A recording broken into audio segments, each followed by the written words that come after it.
Hello, and welcome to episode 158 of Magic Rays of Light, a podcast exploring the world of Apple TV and so much more. I'm your host, Devin Dundee. This week, I have the pleasure of being joined by friend of the show, Jonathan Reed. Jonathan, welcome to the show. I'm back. Sorry, everyone. You couldn't get rid of me. No apologies necessary. It's great to have you. Always fun to have you on the show. Great discussions. And this week, knowing that you were coming on the show, I decided I wanted to take advantage and get some free advice from you because as anyone who follows us online knows, we're both dads, and you're a little bit ahead of me on the parenting journey. I'm sure we've got listeners who are also parents as well, and this is a topic that I've thought about quite a bit, and I thought I'd just get your perspective on. You know, we love our screens, our technology, our TV, but of course that's always a question with how to handle that with children as they're growing up. So I just wanted to ask you where you're at with screen time with your child and how you're navigating that. Yeah, I think this is one of those things. I mean, with parenting anyway, it's such an opinionated world, and I will sort of prestate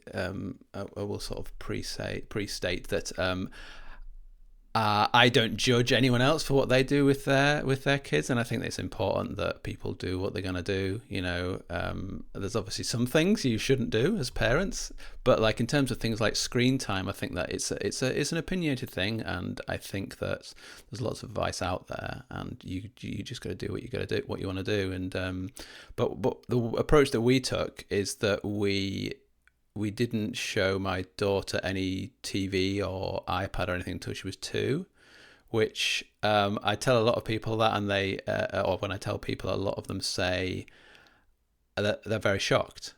But to be perfectly honest, it was actually easier than we thought it was going to be. It was something we aimed to do, and a lot of the time, getting ready in the morning, coming back in the evening from preschool, from daycare. We didn't really have the time during the week.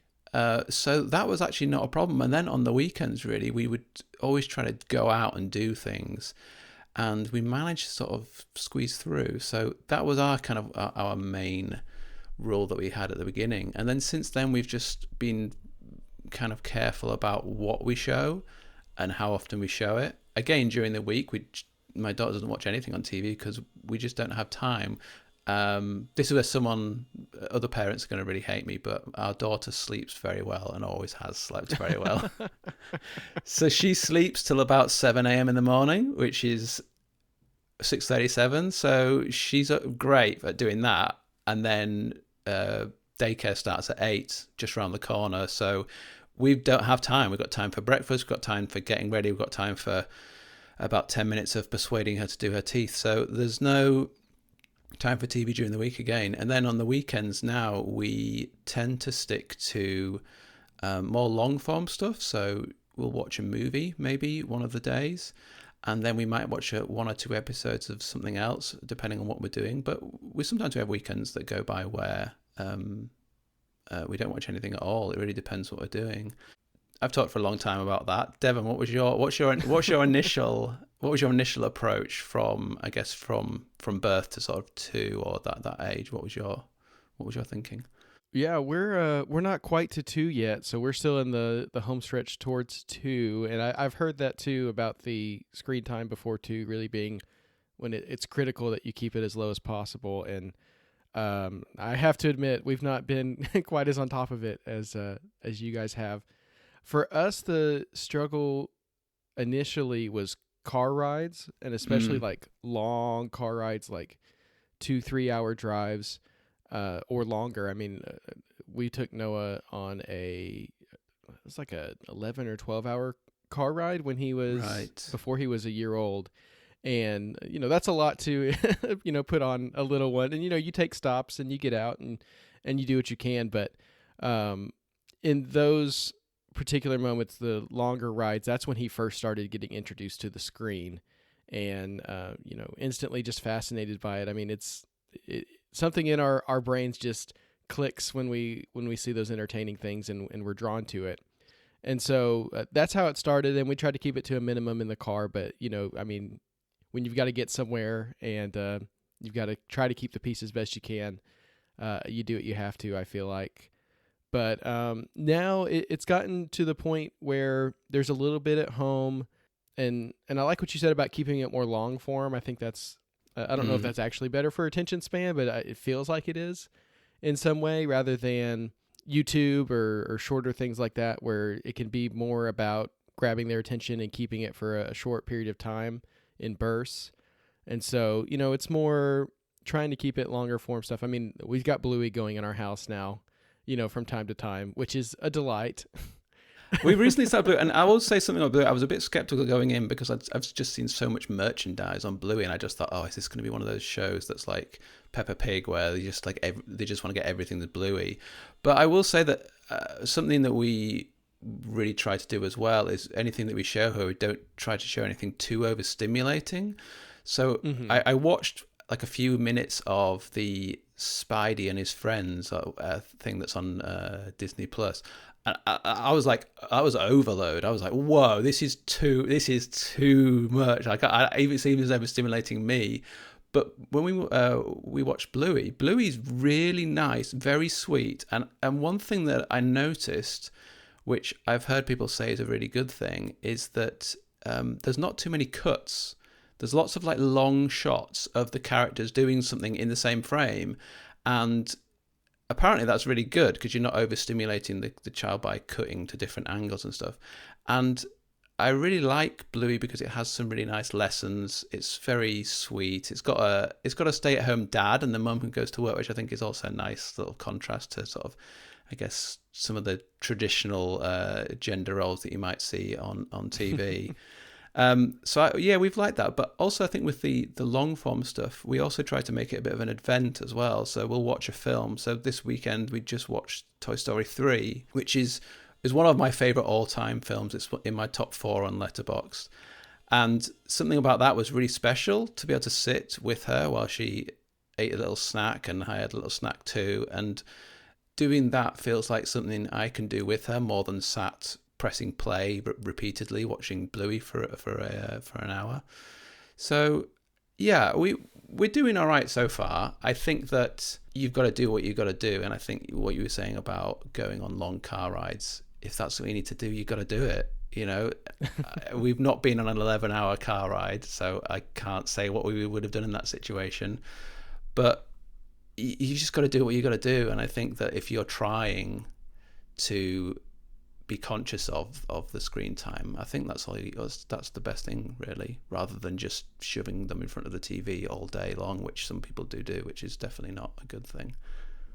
I think there's an element too of like emulating the relationship that you want your child to have with your own screens and kind of letting them see that, which definitely is something I've tried to be more aware of. I found myself, and this is something I resisted for so long, but I've been drawn in by the reels and the shorter videos on social media as of late, and I'll find myself sitting and scrolling those, and then my son will come and sit next to me, and I'm like, oh wait, I really don't want to get you into this habit, so I probably need to cut this down myself. So trying to get better myself with that relationship. But the other thing that I try to be aware of is not letting the screen be, you don't want it to be taboo or too much of a prize. You want it to be a part of life that in a way that's just normal. You don't want them too emotionally attached to it. I feel like it just needs to be like, okay, this is a thing we can do sometimes, but it's not something that needs to be either a super negative reaction or a super positive reaction. At least that's what I'm trying for. Yeah, absolutely. I think it was someone connected with the kids app Pock, which I can recommend as being an excellent choice if you want to give them an iPad to hold and play with. Pock is a really good Montessori app that keeps kids engaged without making it addictive. And if they don't do anything, the app doesn't do anything. They have to interact with it. It's a very sort of engaging app. And also, my daughter gets bored of it sometimes, which I think is also a good thing. It's good to get bored of things and want to do something different. But it was someone connected with the app, I believe, I might be getting this wrong. They said that screens and digital lifestyle, it's part of our lives, and it's silly pretending that it isn't. Mm-hmm. So it's more about educating the kids and making sure that they understand. Like you say, it's not so much a prize or something that to be avoided. It's something that you need to just understand is okay to have, but only in moderation, like anything, really. Yeah. Yeah. Well, one last question as we wrap up the parenting segment of our podcast. Yeah, sorry for anyone who's had to sit through parenting who's not a parent, but have you had to create an Apple ID for your child yet and profiles in the streaming apps? Oh, yes. So I've done that, and in fact, I will have a little tip for people who are wanting to play music for their kids and they don't want to infect their music library with the choices. And same thing for like YouTube or anything like that, is use an alternative service. So we managed to get a 3-month trial of Amazon Music, which I will note that the app is absolutely horrific. It's probably one of the worst apps I've ever used. But it meant that when my daughter wanted to listen to like something from Moana, or she's a big fan of Mary Poppins, I would play it through that app rather than Apple Music. And so I've managed to keep, whereas my wife can't be bothered to make that effort, so she just does it through her Apple Music account. So her yearly roundup always contains kids' music, whereas mine doesn't contain it at all. It's got all my music. So that's a little recommendation. If you can find like a free trial for 2 or 3 months, or YouTube Music and create an extra account if you've got a family premium account, that's also good. Yeah, but yes, we have created separate accounts just to make sure that it doesn't affect what we're watching or listening to. Yeah, it feels like a rite of passage getting your first like internet account, and I feel like the age on that has just gone back and back because of the Up Next Queue and the music history stuff. So yeah, there's a little icon for my son up on our Apple TV. He's got his profile, and in the same. Especially the Disney Plus app, we have to switch to his quite a bit. So another one of the joys of modern parenting: screen time, but also keeping your history separate as much as you can. Exactly. Yeah. Well, thanks to all of our listeners for bearing with us on that. If you're a parent and you have thoughts on screen time or any fun stories about your kids and things you've done, we'd love to hear them. And thanks to you for your advice, Jonathan. Yeah. Any app recommendations are welcome as well. For sure. All right. Well, this is an Apple TV podcast. We're going to be breaking down the week in the world of Apple TV. We're going to talk about exciting new tvOS and visionOS beta features. We're going to recap the latest Apple immersive video release, Arctic Surfing. But we're going to start with our highlight this week on the debut of Apple original medical drama, Berlin ER. After her private life falls apart, a young doctor seeking a fresh start takes over the emergency room in Berlin's toughest, most chaotic hospital. Battling staff resistance and a rundown system, she must unite her maverick team to save lives. Das ist unsere neue Chefärztin, Dr. Susanna Parker. Guten Tag. Unser Krankenhaus hat 618 Betten und rund 30.000 stationäre Patienten im Jahr. Mach es raus! 300 Ärzte, 600 PflegerInnen. Ja, wir sind zu wenige, immer. Wenn es brennt, hat die Rettungsstelle 250 Patienten. Wenn es richtig brennt, über 300. Sie kriegen das hier alles auf die Reihe. Ist das die neue Chefin? Ja, Ben, das ist seine neue Chefin. Wenn ich einmal ganz kurz Ihre Aufmerksamkeit haben dürfte, bitte. Series is co-created by former emergency room physician Samuel Jefferson and Victor Jekylovsky, starring Haley Louise Jones and Slavko Popadich. Let's start by talking about the genre, because this is what I think excited me most when I heard about this one. It's a medical drama, which of course is just ridiculously popular in the mainstream. You've got staples like Grey's Anatomy, which has been going on, I think, approximately forever. 50 years, I think, something like that. Then you got newcomers like The Pit, which I keep hearing about, and I haven't checked out yet, but I've heard it's very, very good. So my question for you is this your sort of thing? And how do you think Berlin ER fits into the kind of the world of medical dramas? Yeah, I wouldn't say as a genre it's something that I seek out, but I was a big fan of ER back in the day on NBC, especially the earlier seasons, sort of probably the 5 or 6 seasons.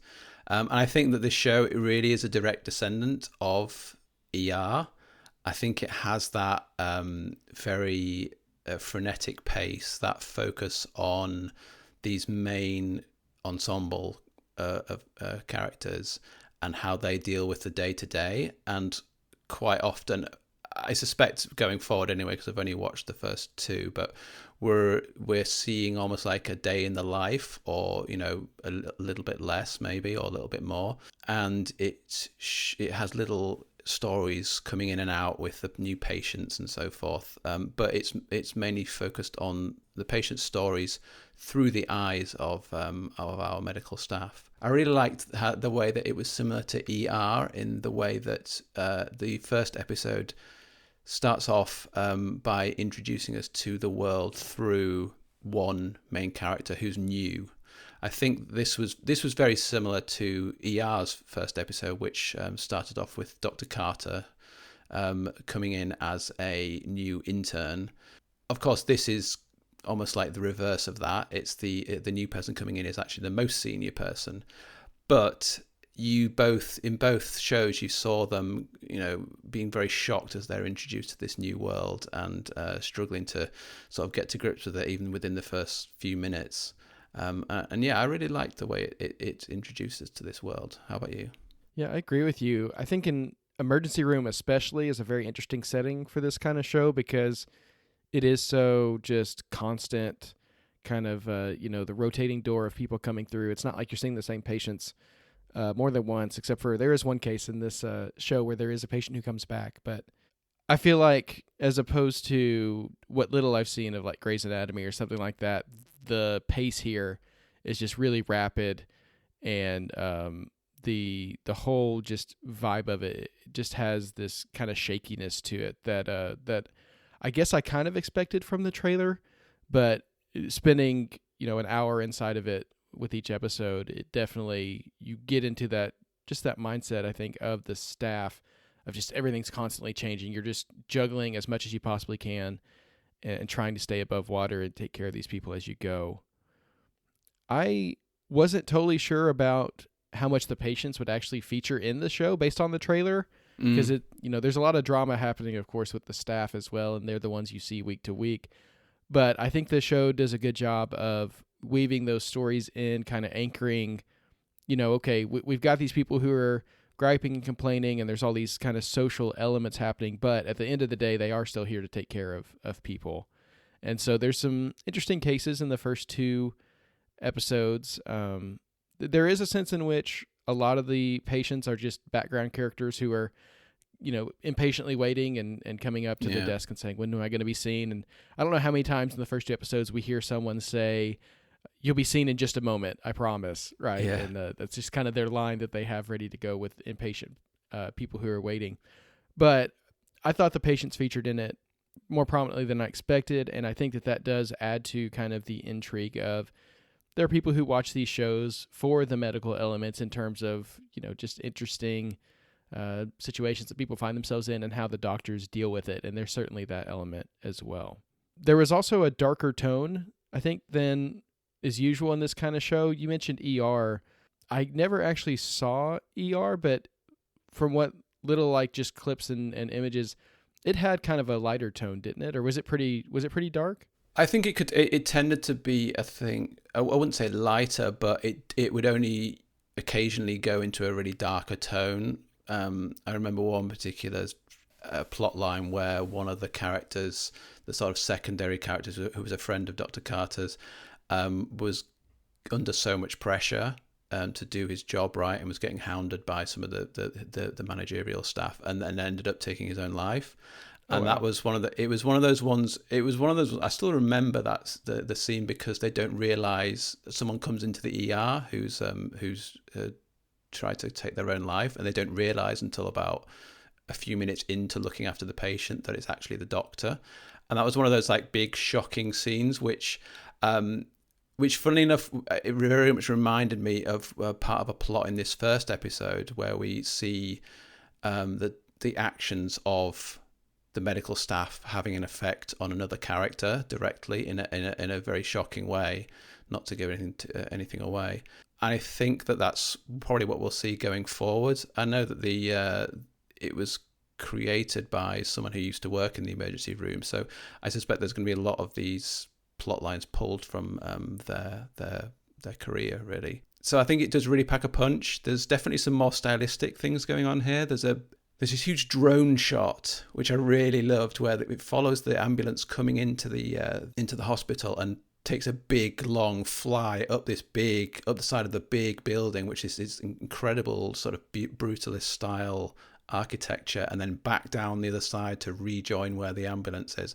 And there's, even when we start the episode, you meet one of the main characters who's coming out of a club, and the sound design is all muffled and the camera is all over the place. The sound is the vision is all blurry. So there's a lot more stylistic stuff going on here than there is ER, which I really enjoyed. But there is still the classic ER trope of the big long one shot following behind one of the characters as they run through the emergency room, grabbing something from the left and taking care of a patient on the right, and that sort of thing, which I appreciated too. Yeah, there's definitely some unique things happening technically with the show, which is a lot of fun. I love that drone shot, and I can't even imagine the timing of driving an ambulance and getting it back down the driveway at the perfect time for the drone to cut back down. That was my thought too, yeah. But that's also like our best look at the hospital itself, and while it is a striking building, it's also super run down, and you can see that like it's not gotten the best care, and kind of you see the situation that these people are in, just in terms of, you know, I have to imagine that every doctor goes into the profession with the intention of helping people. You know, that's what they do. But then you get into these situations where it's just a barrage of people who are hurting and unhappy, and then you get into the red tape of it all, and you just start to see the toll that this takes on the doctors. And you know, that's something we saw a little bit in like Midnight Family, I think, in terms of, you know, the ambulance side of things. But this, even more so, I think, really puts just the weight of it all to the forefront in a way that that I found really striking. Now, we're introduced to the Crank primarily through the eyes of Dr. Susanna Parker, who's played by Haley Louise Jones, who's taking over this chaotic ER after leaving a job in Munich under circumstances that are, at least at the beginning, mysterious to the audience. What do you think of the way that we meet this character, and do you have any theories about how she finds herself here? Yeah, I'm convinced that we get a little glimpse of it, glimpses of something that maybe she's, you know, running away from, or trying to get away from. I suspect it's going to be some sort of trauma, something that's maybe happened to her. Maybe she's been in some sort of abusive relationship, or we get a glimpse at the beginning of the second episode of something quite violent, maybe, that might have happened. So I'm pretty convinced that she's almost taking this job as a way to suppress what went on beforehand, which I guess we'll, as we go into the show, we'll find out more about. Certainly that's the case with Ben, the other lead doctor who we meet, who is, you know, turns up hungover every day, is using an IV drip to get I guess nutrients back into his system to help him get over the hangover. He's obviously got some issues, some demons, which he seems to be almost suppressing by doing his work and looking after patients. Maybe it's some sort of adrenaline rush that he gets from it. I don't know. I think this is also where maybe it differs from certain things like ER and Grey's Anatomy, is that most of the characters really so far are not really 100% likable. There's certainly things to like about them, but they're not 100% likable, which I appreciate as well. I appreciate not having easy characters. So yeah, what about you? What was your views on Dr. Parker's past? Any theories?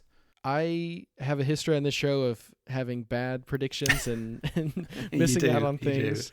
And but to me, the vibe that I'm getting, not only from Dr. Parker, but just from this entire group, is that the line between personal and professional has just completely broken down. I mean, they're sleeping at the ER, and they're just kind of like, it's like a really messed up family in this place. In a way, there aren't a lot of boundaries. And I feel like that may be something that in Dr. Parker's past has broken down in a way, like she let something personal mix in with her career in a way that ended up being pretty tragic. That's kind of my thought, and that kind of leads to, I think, what she's going to be doing in The Crank, which is trying to make some changes, establish maybe some better work-life balance for people, and try to get things more orderly, because she's clearly got her work cut out for her. Yeah, agreed. You mentioned some other characters. Ben is a very interesting character, and actually who were introduced first in the series itself, and definitely someone who is dealing with quite a bit, and we'll see how his struggles play out throughout the season. I think if I had to pick another like side character or side storyline that I'm super interested in this season, it would have to be the pairing of Olaf and Olivia in the ambulance. You got an older guy and then this new EMT who's just coming in, who has all these kind of fresh ideas and hasn't been beaten down by the system quite yet. I think they can make an interesting pair, and I like that they're including the ambulance EMT element in addition to what's happening in the ER. I think that's a great addition. Yeah, that was something that maybe was missing a bit from shows like ER, at least in the years that I watched it. It was mainly focused on the staff in the hospital. So this provides a different perspective, which I appreciated. All the characters are interesting.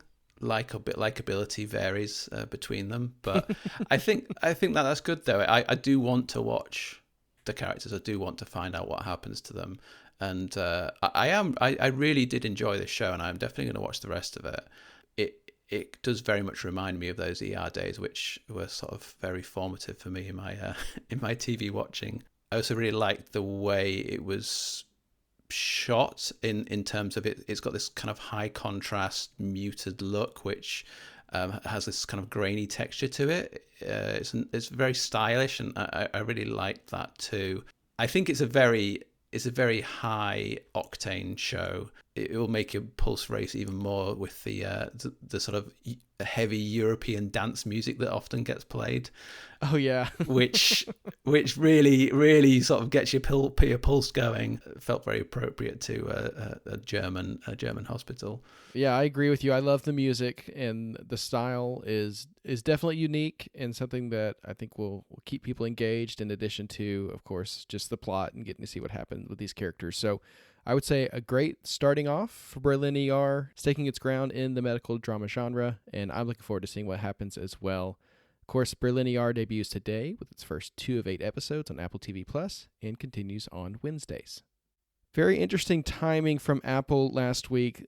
On Friday, of all days, we got just a barrage of OS beta updates and announcements about features that are coming to Apple's platform soon.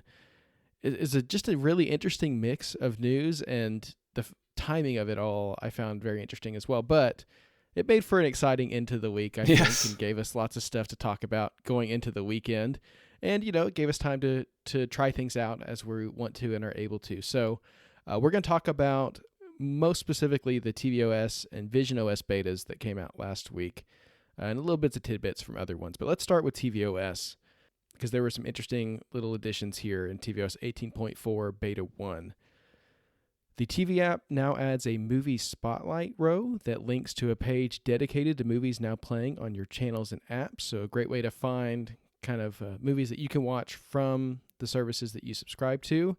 And also the same with sports. And then other editorial rows like the 2025 Oscars nominees, which is one I know a lot of people will be checking out here very soon, are also headlined by their own branding and illustrated images. The search app now integrates with YouTube, and so you can type a search into the search bar and link out to the YouTube app to get results there as well, which is a cool addition. And there's this new option called automatically download in-app content, which sounds very exciting. We don't totally know exactly how it works just yet, because it's going to have to integrate with third-party apps. We're going to have to see how exactly it works. But it's an option to automatically run apps in the background to download content before you launch the app, so that when you actually load it up, your content is ready to go. So these sound like some very interesting kind of quality of life additions to the operating system. The background downloading is one that Sigmund and I have talked about quite a bit in terms of energy usage. You could kind of save some power by downloading when energy's the cleanest. We've got the onboard storage, and so it could help with bandwidth in terms of, not having to worry about buffering and things like that. If you're in a high bandwidth area during, like peak times when people are at home streaming Netflix, you can already have yours downloaded, which would be great. We'll have to see how exactly that plays out, but I think that's a cool addition. And also the Spotlight row for sports. This is one that I could have used last night. My son is very into basketball right now. He saw his uncles playing Little League basketball and just is obsessed. He wants to be a basketball player, wants to practice all day long right now. And last night he saw a preview for some game on our TV and just started saying basketball over and over and over again. And all the games were on services that I didn't have access to. Oh. And so it took me like 5 minutes to even find a game. We ended up watching, there's a women's league going on right now. It's not the WNBA, it's like a limited time league, but we watched a game there and it was great. We really enjoyed sitting down and watching it with him. But yeah, it took forever to find a game I had access to, and this would have been really helpful. Yeah, no, I agree. I think the sports thing, and I think the movies Spotlight is really excellent. Obviously, I've not tried it, but the idea, as you described, seems really good, because I think that can be, for all the good that the TV app is, and the Apple TV is by far the best device to watch TV on, in my opinion. That can be an issue sometimes when you're looking for a movie. You just think, oh, I want to watch a movie. What can I watch? And being able to just go to a section that just only shows movies that you will have access to is going to be really helpful.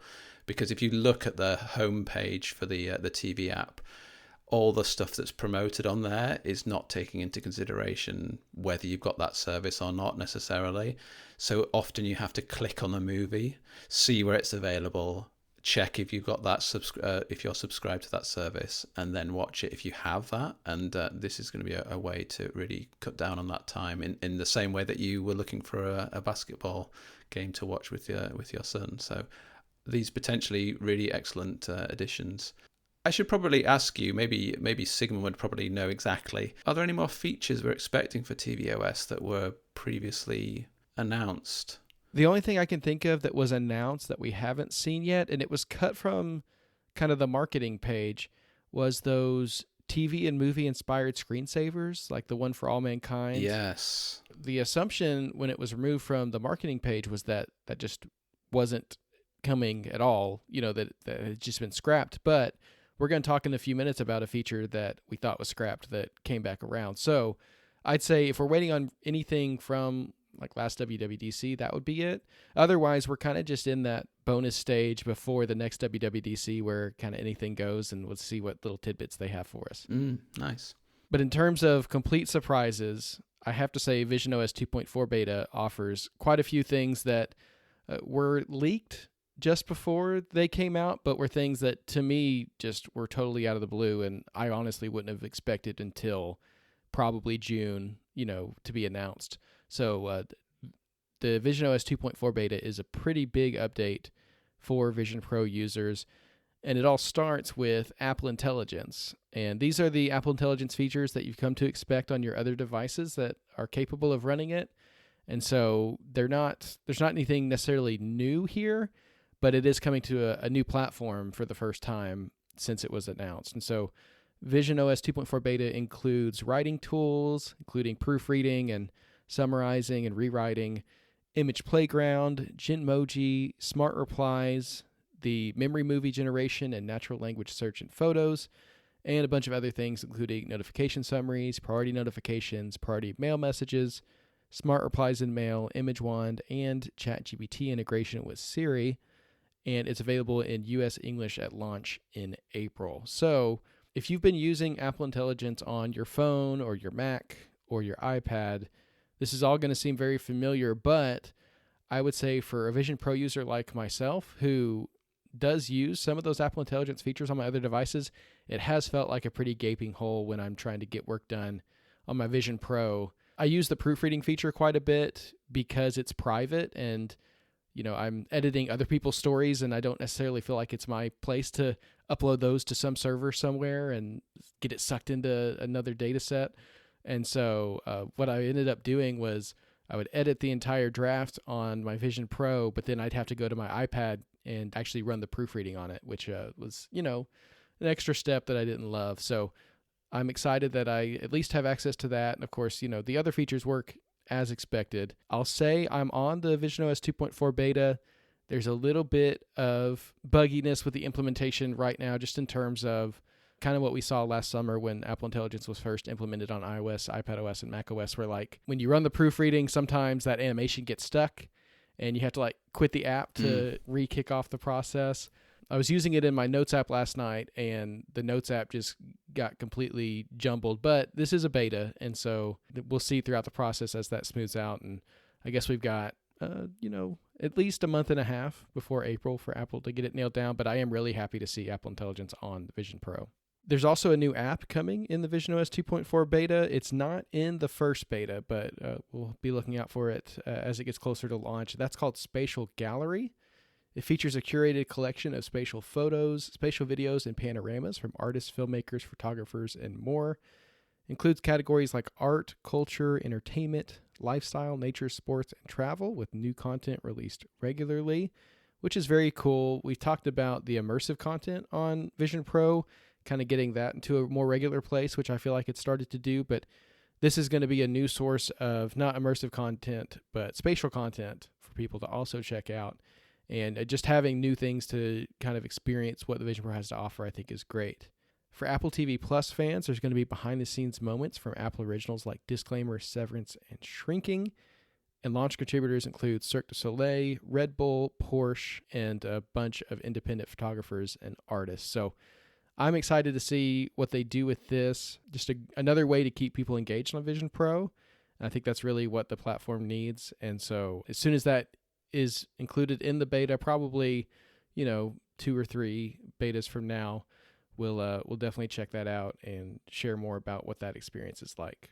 On the iPhone, there's going to be the Apple Vision Pro app, which is going to be a new way to download apps and games from the App Store, discover new experiences from Apple TV, Spatial Gallery, and more, easily find helpful tips, and quickly access information for your Vision Pro device. It includes a couple different pages, including the Discover page, which includes apps, games, 3D movies, immersive titles, and Spatial Gallery highlights. Just a way to, before you put your Vision Pro on or while you're thinking about it, you can check out what's new there and think about what you're going to be queuing up for your next session with the Vision Pro. You'll also be able to set apps and games to download on the device later.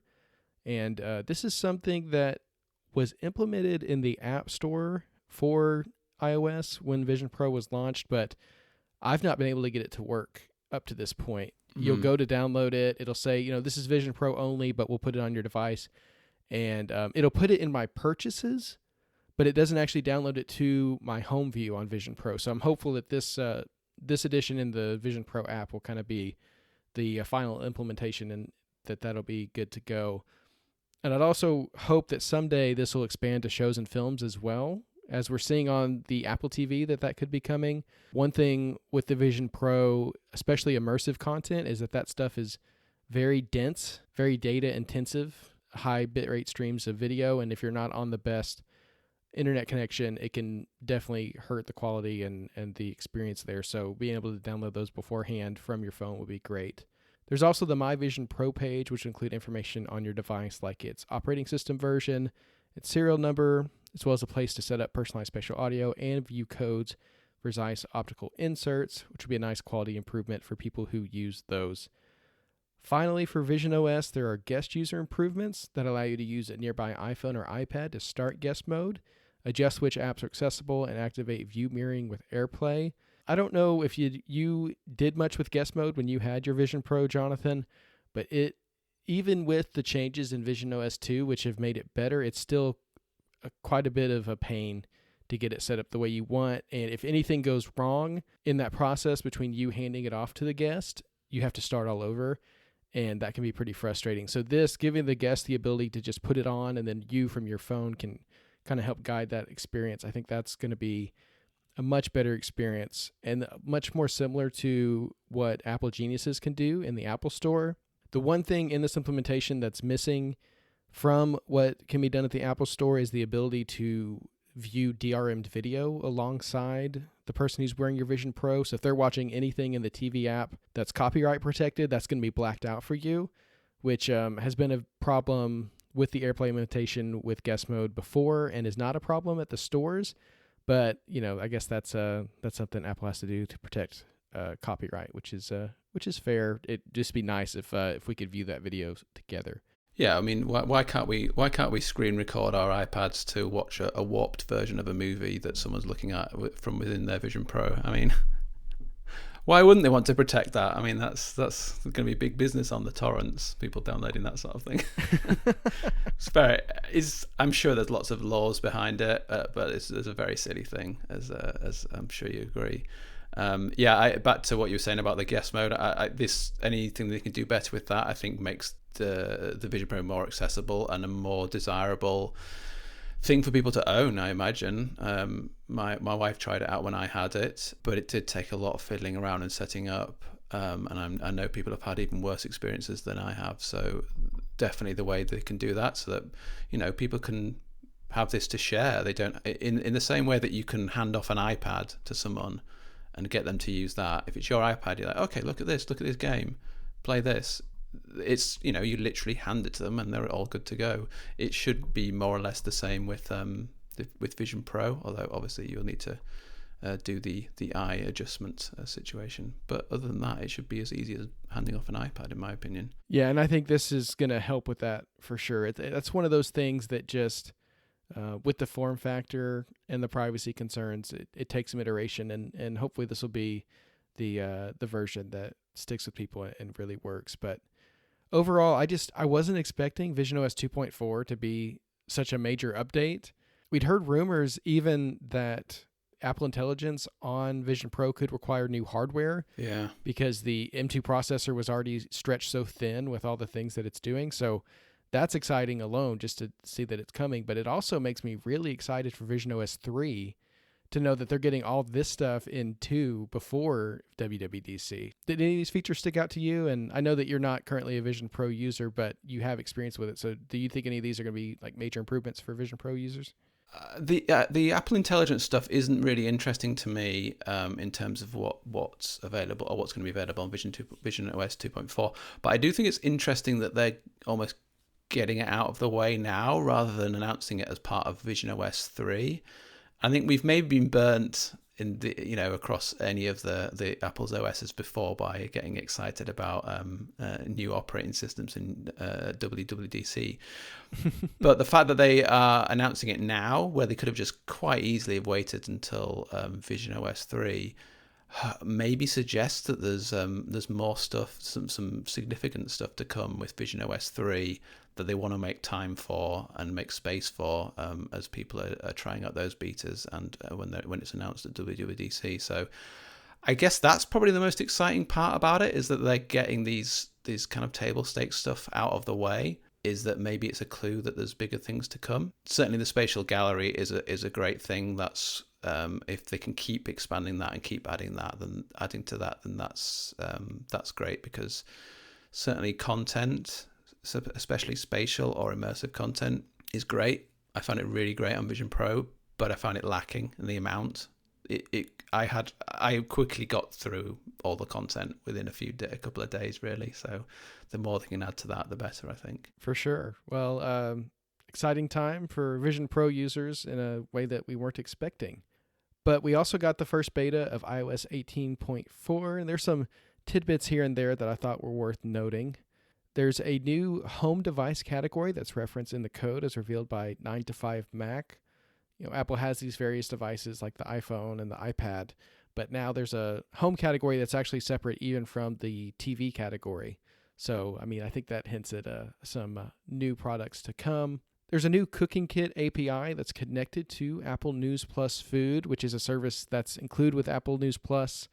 It'll be in an upcoming beta. I don't think it's actually in the beta just yet, but it's going to surface recipes and also offer like a cooking mode within Apple News, which is very interesting, a way to follow recipes and kind of discover new foods that you can cook there. But they've implemented this whole API behind it that, kind of the consensus right now is that that's going to be a great integration with a smart home display. So just more little hints that that display is on the way.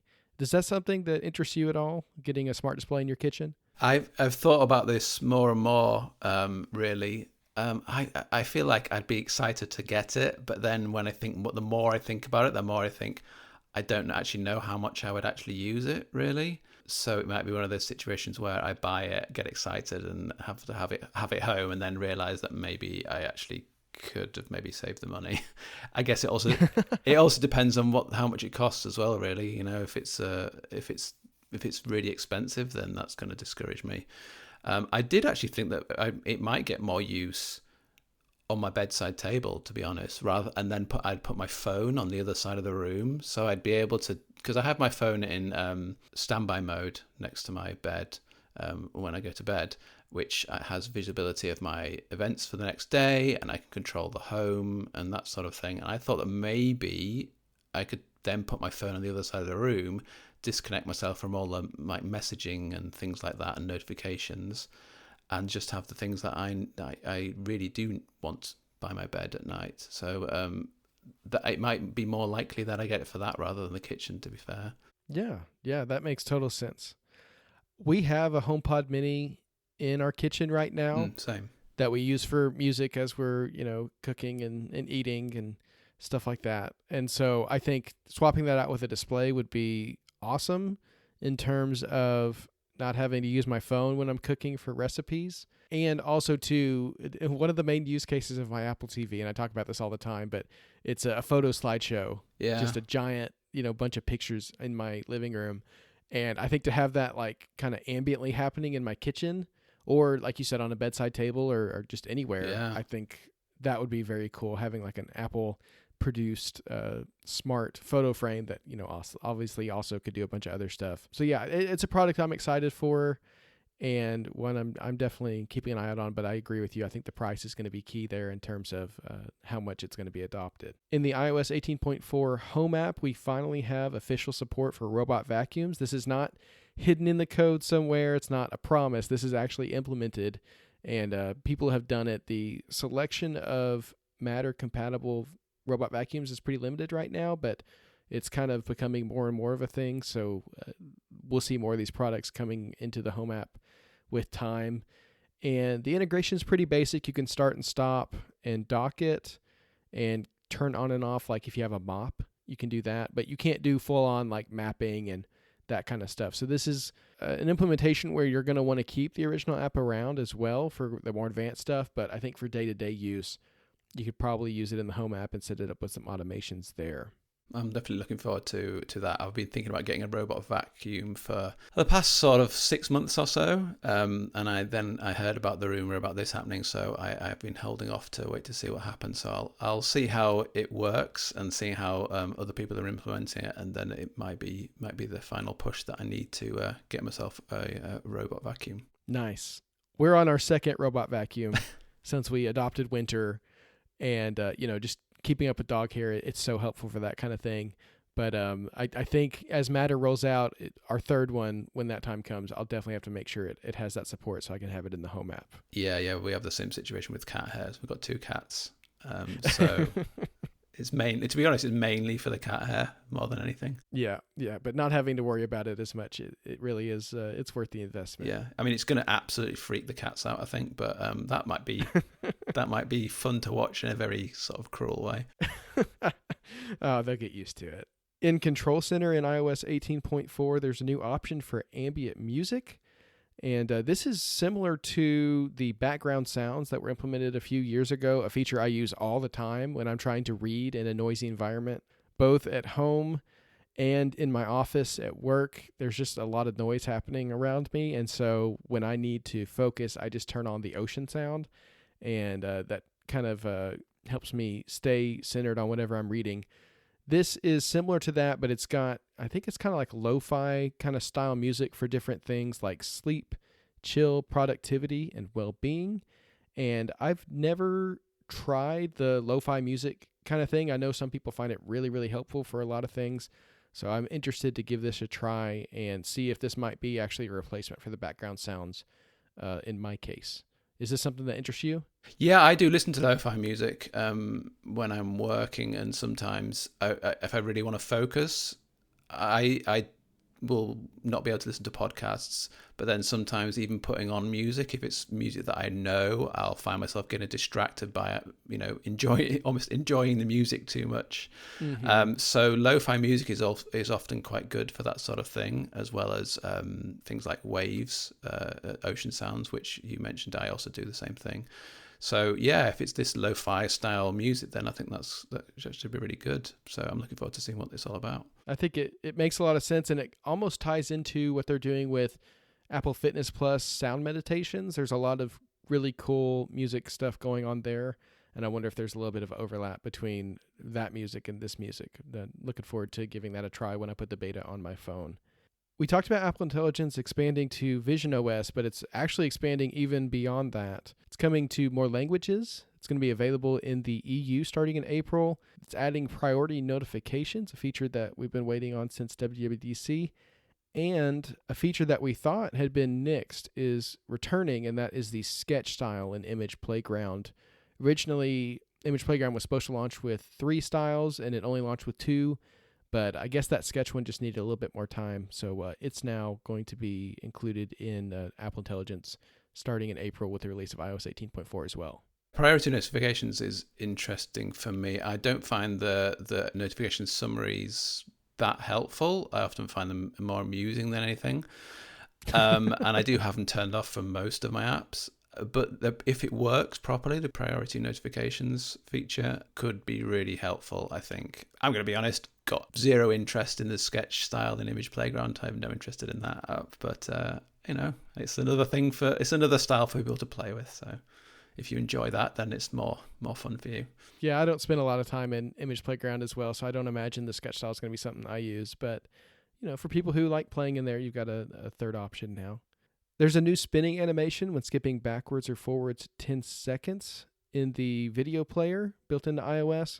This is actually something that was in the betas last summer and got removed before the public release. And, it's not a major change, but it's a nice little indication that the button was pushed and, a little confirmation as you're skipping forward. And this one's not in the beta, but I think it is worth mentioning. The AirPods Pro 2 hearing aid feature has now rolled out to the UK. This was a feature that we were really pumped about when it came out in the US. I think it's incredible that Apple has done this with the AirPods Pro. And so as it's expanding into new territories, it's just going to bring those hearing health features to more and more people who have AirPods Pro 2. And I think that's something that's worth celebrating.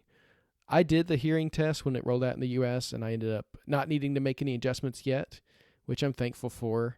Now that it's available in the UK, are you going to do your hearing test as well? You could actually do your hearing test already. You just couldn't do the hearing aid. Oh, okay. You couldn't use it for the hearing aid thing. So, and look, as with you, I don't need to adjust my hearing. So I'm all good. I'll be interesting to see how it catches on. I have a couple of people in my life who have not so great hearing in one ear or the other. So I wonder if this is something that they might be interested in. So I'll be mentioning it to them for sure. That would be unfortunate to take the test and be told, oh, yeah, you need this hearing aid feature, but we can't turn it on for you yet because it's not approved. I guess they wouldn't. I guess they would have not told me. I guess they would have just said, you need to be have a hearing aid, maybe. I think you can export the results as a PDF for your doctor or something like that. Yeah, there is some benefit to the hearing health features without the hearing aid, but I think that's really the one that a lot of people are going to take advantage of, which is great. Let's move to the world of Apple original news. Jonathan, what's happening in production this week? Jim Field-Smith, co-creator and the director of Hijack, revealed on Instagram that filming for the show's second season wrapped last week. So we can all get ready for some high-octane thrills in a plane, maybe? Or a train? It's not being. Has it been confirmed where it's going to be? They have not said anything about the setting. And I'm very curious. I just don't see Idris Elba getting on a plane again after that experience. I mean, honestly, I'd probably stay on land after that. Yeah, I guess so. I guess we'll see. Yeah, I like the idea that they would hijack a different thing each season. So it's a train for this season, and then the next season could be something like a bus, or I don't know, they could keep, then someone hijacks a horse. I don't know. Like, there's crazy things you could do with this thing. Anything that involves hijacking something. Yeah, go on a cruise. It gets yes, hijacked. a cruise, of course, a boat. Yes, never think about that. We'll have to wait and see. But yeah, it's exciting to know that they've wrapped, and hopefully we'll be hearing more about when we'll get to see Hijack Season 2 soon. In casting news, Drew Starkey and Anjanou Ellis-Taylor will join Anya Taylor-Joy in Jonathan Tropper's upcoming series adaptation of Marissa Stapley's best-selling novel Lucky for Apple TV+. The series centers on a young woman who left behind the life of crime she was raised in years ago, but must now embrace her darker criminal side one final time in a desperate attempt to escape her past. And Matthew McConaughey and Woody Harrelson have found their fictional wives for their upcoming Apple Original Brother comedy series. Natalie Martinez, whom listeners will recognize from her role on Bad Monkey, will play Matthew's wife Valentina, while Brittany Ishibashi will play Woody's wife Joy. This show sounds absolutely wild. It's Matthew McConaughey and Woody Harrelson moving in together on a Texas ranch, playing fictional versions of themselves. And I think I've heard the working title is like Brother from Another Mother or something like that. And it's just kind of like an exploration of their relationship, but just goofing off. And, you know, they're always kind of making jokes about their relationship as they do, you know, night shows and press interviews and stuff like that. And I think it's all kind of a big marketing campaign leading up to this show. And I'm excited to see what they do with it. Yeah, it's good to be able to have a show that has the chemistry built in already beforehand. So yeah, it'd be great to see this show. In other news, Severance once again appeared on Nielsen's top 10 streaming services chart last week, coming in at number 5 with 622 million minutes viewed, which I'm just going to say, can we stop with these minutes viewed? That I don't understand. What does it mean? I mean, it was great that we can say how it was at number 5, but how many people watched it? Surely in this age of streaming, we could come up with a better way of showing how many people have watched a show. Because this, I don't know about you, but this means nothing to me. Like it's a lot of minutes, but you know, this is a worldwide show. I don't know how significant this is in any way whatsoever. It's tough because streaming kind of blew up the whole ratings things. Yeah. Right? We had a whole system with ratings and you know, people filling out their journals and stuff. I don't know if you ever knew anybody who had a Nielsen journal. It's kind of a cool process. It was in America, yeah. So that's true. Yeah, these are domestic charts after all. But yeah, I wish we could get some better data on this. You know, that the streamers would be a little more upfront or have some kind of standardization where they could pool it, but they all benefit from keeping it secret. So Nielsen has to do the best they can. But yeah, the numbers to me can kind of get lost in the mix, and it's a struggle because there's also the question of how much of that was the current episode, how much of that was people catching up on season 1. yeah. And you get into, you know, there's shows on Netflix with, you know, 12 seasons in their back catalog. And so it's easier for them to build up minutes. So yeah, it's a tough thing to keep up with, but it is an indicator that Severance is performing really well. It actually was viewed more this past week than the week before. The number of total minutes viewed went up, but it went down on the chart, which just shows that there's some other really popular shows as well. So, but anytime an Apple Original makes that chart, it's noteworthy because it doesn't happen too often, and very cool to see Severance doing so well. I love that there's such a weird show like Severance is doing so well. I mean, there's no big dragons, there's no like crazy sort of franchise things going on. It's just this really weird, brilliant show, and everyone is watching it, and I love that. I think it's fantastic. Yeah, the word of mouth has to be interesting. Like, what do you tell people that the show is about when you suggest it to them? It's like, okay, you know how you don't love your job very much? What if you could just forget it? And then that was a whole show. Yeah, I you know. But yeah, it really is connecting with people, and it's great to see. This news makes me a little bit sad. I'm not surprised by it necessarily, but we've got some confirmation of things that I think we kind of suspected based on news coming out of Foundation's Season 3 production. In a newsletter sent out from his personal website, Foundation co-creator and former showrunner David S. Goyer shared details about the show's 3rd season and its future. Goyer said he believes Foundation's 3rd season will air this summer on Apple TV+, and that it will be his last, citing strike-related issues and time spent away from his family as reasons for his departure. While Goyer does believe the series will be renewed for a 4th season, it will be with a new creative team, as most of his fellow writers and directors have also left the series. We heard news as Foundation Season 3 was being filmed about budgeting concerns and some back and forth with Apple. And of course, trying to film anything during the strike was going to be a huge problem anyway. Trying to work around that and get people rescheduled and things like that. So Season 3 of Foundation, unfortunately, the production seemed like it had a lot of struggles behind the scenes. David S. Goyer at one point moved away from show running and into kind of producing or writing or working remotely on the show rather than being on set. And it seems like that has now evolved into him not being involved day to day with the show going forward, which makes me sad. Foundation is a show that I love.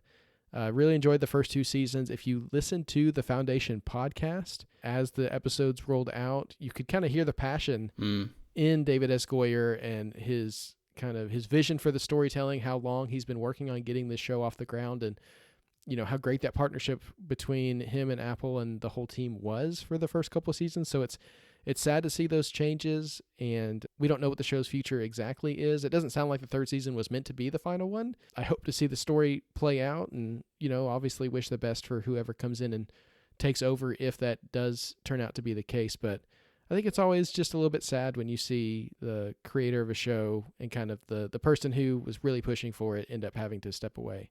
Yeah, I mean, he's not really mentioned it, but obviously there was the issues with the budgeting and things like that, and I suspect maybe that's just combined with stresses of working through a strike and spending time away from his family, that he's just realised that maybe disagreements with Apple in actually making the show and the effort he has to put into pushing his vision was maybe not worth it for the trade-off with his family, I suspect. But we can only speculate really. But it's sad that he's leaving. He's done a great job so far. I hope we get some good people coming in to replace him. So we've got a rumor here. Because the Daily Mail is reporting that following the abrupt ceasing of production for the completely made-up adventures of Dick Turpin due to lead actor Noel Fielding's health concerns, a 1-hour special crafted from footage already filmed is under consideration. It's unclear if the roughly 3/4 of the season's footage which was shot could be adapted for a special, but the idea is being floated around Apple TV Plus leadership with a potential release date around Halloween. I like this news if it's going to happen. I think it would be such a shame for so much production to just go to waste. I really enjoyed the first season. I thought it was incredibly silly, but also enjoyable. So it would be great if they can rescue this somehow and produce it for us to watch. I agree with you.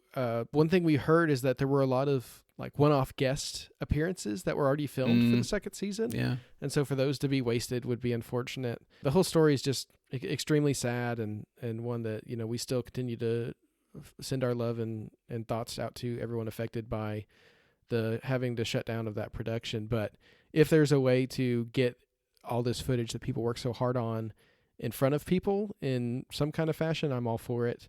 Yeah, we'll just we'll wait and see if that comes to fruition. So on to the Apple TV releases this week. Today we've got the premiere of Berlin ER with the first 2 episodes, as we talked about at the top of the show. Then we've got the penultimate episode of Prime Target, along with more new episodes of Mythic Quest and Love You to Death, La Muerta. Sorry, I have to say the Spanish. My wife's Spanish, so it's like I have to address it like that. And then on Friday, we've got, of course, new episodes of Severance and Surface. Also on Friday, we have the immersive premiere of Adventure Deepwater Solo, which features a free solo climber on the cliffs of Mallorca in Spain. And we've also got a Zane Lowe interview with Lionel Messi at 9 a.m. Eastern on Apple Music. It's a odd coupling for that interview, really. I guess we're just gonna hear Lionel Messi talk about what he listens to, but getting psyched up for a game. The thing about Zane Lowe is his interviews never quite go in the direction that I expect them to, but he gets really interesting answers out of people. Mm-hmm. So I'm confident that if anyone can kind of bridge that gap between, soccer/football and music, he could do it. So yeah, that'll be an interesting one leading into a weekend of MLS, week 2 on MLS Season Pass on Saturday, and of course, Sunday Night Soccer. For extras this week, we've got a lot of goodies for Severance lovers, including the Inside the Episode for last week's episode, Attila, a new commercial from State Farm about getting severed from your parents' car insurance. This is a really funny crossover. State Farm sponsored the podcast for Severance, and I thought that might be the end of their collaboration, but it seems like they're taking it further. If you haven't seen this commercial, check it out. It'll make you laugh. Last week, we talked about this mysterious live stream that was happening after we recorded. It turned out to be a collaboration with Odessa called Music to Refine To. It's a remix of the Severance theme that you can use to listen to as you're trying to focus on whatever work you're doing, whether it's working with scary numbers or words or whatever else. And then finally, for Severance fans, the cast of Severance presented clues on Jeopardy on Tuesday. So if you want to see them in a different context on one of my favorite game shows of all time, check out Tuesday's episode of Jeopardy! Then for the Gorge fans, we've got the Friendship Quiz with Miles Teller and Anya Taylor-Joy. I get the feeling those two just really wanted to hang out more behind the scenes, and they filmed all these funny videos for the film, but it's a great way to promote it and show off their chemistry as well. And then Apple pointed out that even though you can't visit the real gorge because, its location is top secret and not something that other people can go to, there are 10 gorgeous you can actually visit in the U.S. They teamed up with the U.S. Park Service to share those, and we'll link that in the show notes as well. Also, Devon, that gorge in the film, it's not real. Just FYI. I've been lied to. Well, a place that is real is the shores of Norway, and Vision Pro users got a chance to visit there with the latest episode of Boundless Arctic Surfing last week, where we paddled into icy waters with a group of intrepid surfers and felt the rush of riding Norway's wintry waves. I wanted to take just a minute to share my experience with this one because I thought it was really fun. It was shorter. It came in actually at less than 7 minutes. It feels like the immersive content from Apple has actually been getting longer, which has been great, hovering more around like 10 minutes or so with some of the latest ones, which I appreciate. This one was a little shorter, but it was still a nice little tidbit of immersive content for me this week.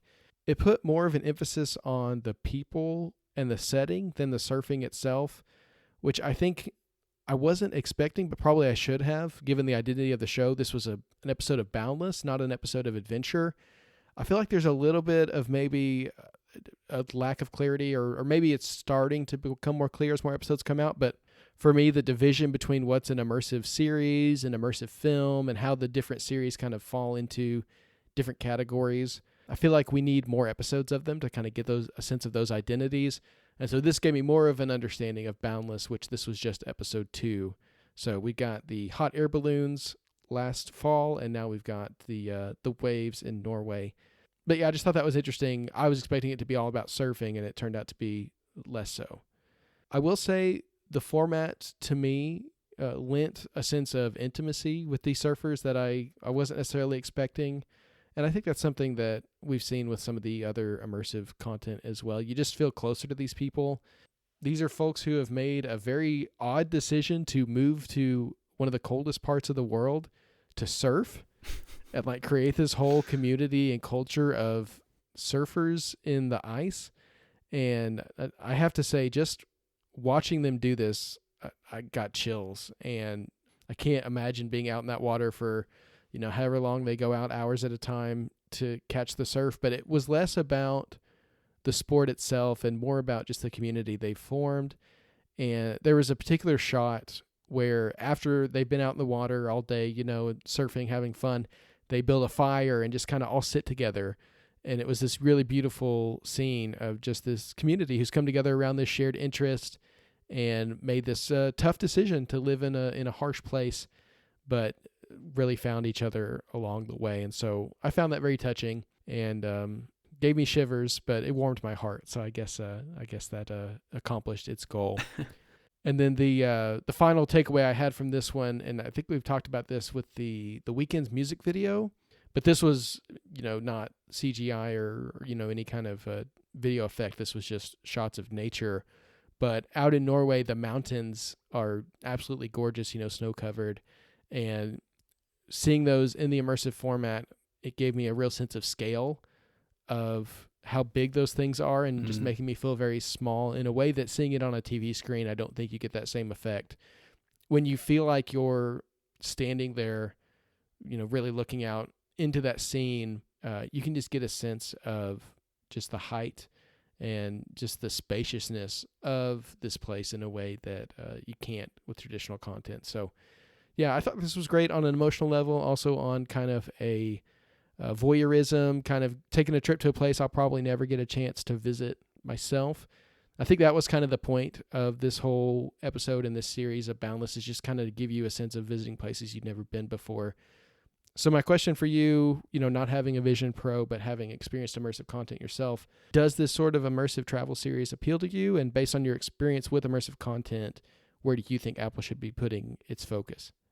I mean, I think they're all really interesting, and they all add value to the Vision Pro. I think it's still that case of there's not enough of it. And like you say, like this thing was 7 minutes long, and that's nice.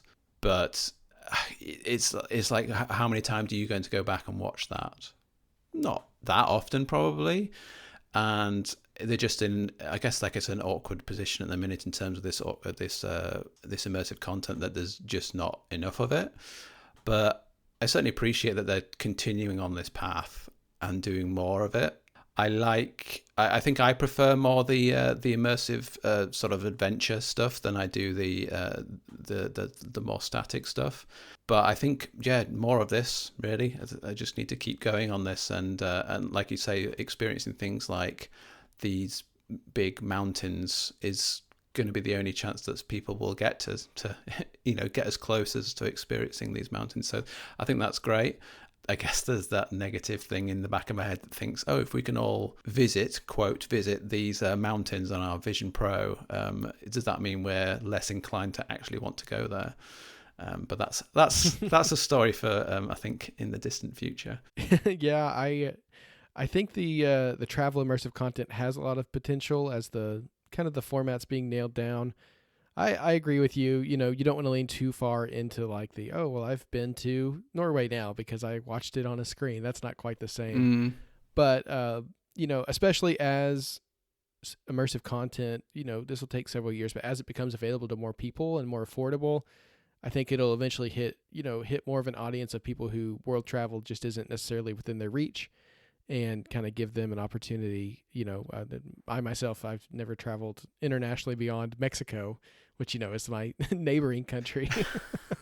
But thanks to immersive content, I got to visit Norway for a little bit this week, which was quite fun. If you have a Vision Pro and feel like going Arctic surfing in Norway, Boundless Arctic Surfing is now available on Apple Vision Pro.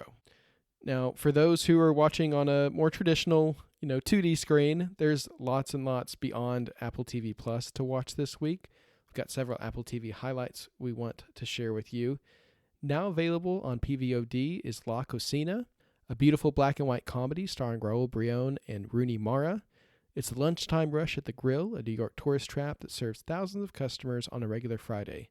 Money has gone missing from the till, and all the workers are being questioned. Then there's A Complete Unknown. Against the backdrop of a vibrant music scene and tumultuous cultural upheaval, an enigmatic 19-year-old from Minnesota arrives in the West Village with his guitar and revolutionary talent, destined to change the course of American music. This, of course, features Screen Actors Guild winner Timothée Chalamet as Bob Dylan himself, alongside Edward Norton and Elle Fanning.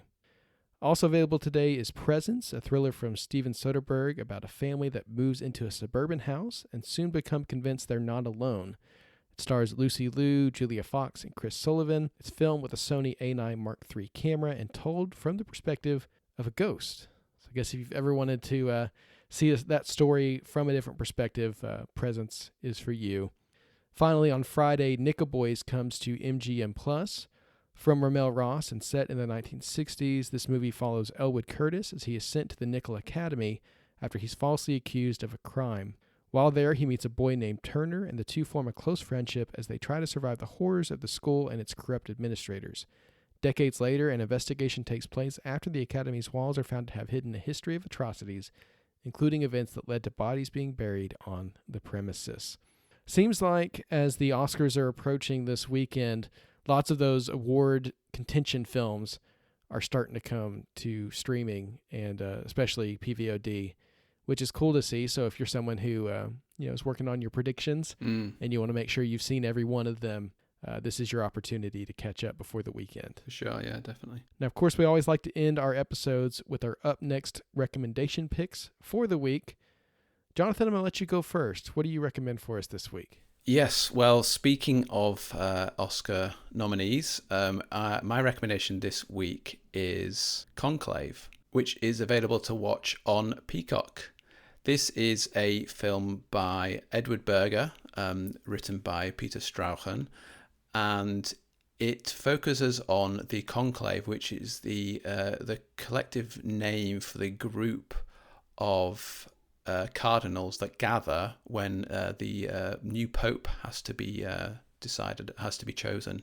So at the start of this film, we discover that the pope has just died, and so it follows the story mainly from the perspective of Lawrence, played by Ralph Fiennes, and we see him heading up the conclave, gathering all the cardinals together as they essentially gather in a room, shut out the world, and then repeatedly vote on who they think amongst them should be the new pope. I think it's firstly worth saying that after watching this film, the Catholic Church sometimes is just so weird sometimes. Some of the things in this film are very strange, and even the way they decide on the Pope by essentially repeatedly voting. There's no sort of debate, they just vote. And then gradually people talk to each other and try and sway people over to their side privately. But it's that's essentially what happens. But there is a twist to this film as we gradually throughout discover that various cardinals who are up for the nomination of the Pope have some secrets that they would want to keep, well, secret. I won't give away anything about it, but the film itself is beautifully shot. It's so sort of precisely staged. There's a lot of carefulness to the scenes. The acting is top notch. You have people like Ralph Fiennes, of course. You've got Stanley Tucci. You've got John Lithgow, one of my all-time favorites, and you've got just a very fascinating plot, which initially I was not interested in watching, and then I watched the trailer and I thought, oh, this seems very interesting. It's essentially a thriller, but it's done in such a carefully staged, methodical, well-paced way. I don't want to talk too much about the plot to give it away, but I would highly recommend this film. It's a beautifully made and very interesting film. I did have an extra bonus up next pick, which I wanted to mention, which is the SNL 50 360 degree videos, which are on YouTube now. This provides you with access to 3 moments from the SNL 50, which was shown last week. And it puts you in the position of an audience member where you can essentially look around you in a 360 degree fashion at members of the crew, members of the cast, of course, and also weirdly members of the audience, which in that evening were all very famous people like Alec Baldwin and John Hamm, and you can watch how they react when they're watching an SNL sketch live, which I found myself doing for maybe a bit too long. But I think it's a really nice thing that they did, and really interesting, and speaks to the attraction of things like the Vision Pro, being able to experience different moments in different ways. So check those out; they're great. They're on YouTube. And those work on 2D screens, right? You just kind of drag your mouse to pan around. Is that how it works? That's correct. Yes, I should have said that. That's also works too. You can just drag it around. That's very cool. I love the clips from SNL 50, and I have to imagine seeing it in that 360 degree and getting to see not only the audience and the cast, but also the crew at work. It would just be very, very cool. Oh yeah, check out the cue card people. So Wally and his team, as they rapidly flick through the cue cards during the sketches. It's quite something to behold. Really incredible. Oh, that's amazing. Well, my pick this week is called Running Point. It's a sports comedy series on Netflix, created by Elaine Coe, Mindy Kaling, Ike Barinholtz, and David Stassen. It stars Kate Hudson, Drew Tarver, Scott MacArthur, Brenda Song, and Max Greenfield. If you know me at all, you know that combination of creative team and cast has me very excited for this series, and I have to imagine it's going to be hilarious. It's about a reform party girl who has to prove herself as a businesswoman when she's unexpectedly put in charge of her family's pro basketball team. Gives you like very vague Ted Lasso kind of vibes, just in terms of an outsider coming into a sports team and the hilarity ensuing from there. And I think this is going to be a fun one. I mean, anything Mindy Kaling does, I think, is gonna be hilarious, and she's got a really good run at Netflix right now. So I'm excited for this one. It's 10 episodes, and it premieres tomorrow on Netflix. Yeah, I'm keen for this. It's Mindy Kaling on the credits is an instant watch for me and my wife. Well, that's all we have for you this week. Thank you so much for listening. We appreciate everyone who listens in and everyone who writes in feedback. Of course, if you ever have anything you want to share with us, you can contact us on social media via the links in the show notes. We'll also include Jonathan's social media, so you can check out his posts on Mastodon and Blue Sky as well. And you can find his work over at Mac Stories and Club Mac Stories. You can email the show or send us an iMessage to magic@macstories.net. We always love to hear from you, whether you want to write in or send us a voice memo. Either way, we would love to hear what you're thinking. Jonathan, thank you again so much for joining me this week. It's been a pleasure having you on. Always a pleasure, Devin. We'll be back next week. So until then, stay safe, watch some Apple TV, play some Apple Arcade, and have a great week.